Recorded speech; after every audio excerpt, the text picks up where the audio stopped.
We are going to do the problem cosine of x is equal to negative 0.63. We've been told to solve this over 0 to 360 degrees.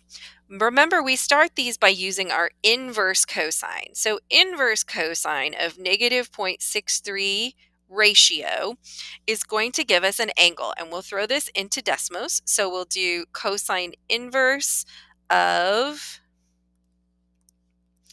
negative 0.63 ratio, and that will give us 129 degrees. I'm going to go ahead and round to a whole number for this one, but you may need to round to 2 decimal places, but depending on what kind of answers and rounding that your question is asking for. So we have 129 degrees is the answer that comes out of our calculator for the cosine inverse. Now, where is cosine negative? If we think about our acronym, all students take calculus. Cosine is going to be negative in quadrants 2 and in quadrant 3. And if we look, 129 degrees is in quadrant 2. It is bigger than 90 degrees.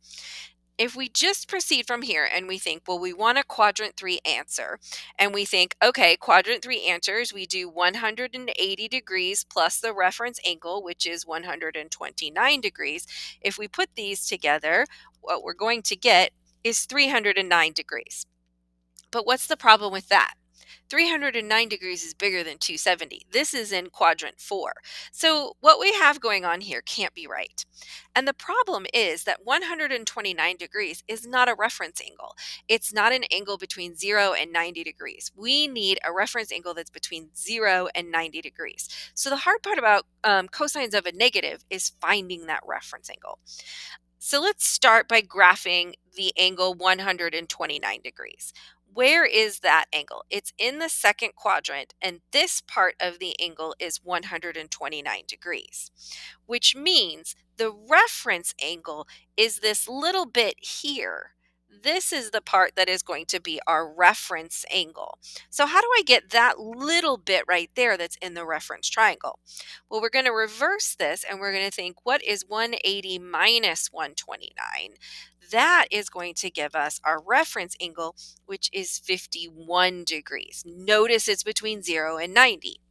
Now we can use that reference angle of 0 that is between 0 and 90 degrees to find our quadrant 3 angle. So our quadrant 3 angle will be down here, and 51 degrees is between 0 and 90, so it can be our reference angle there. We're looking for the angle from the positive x-axis to the terminal side, which is that one.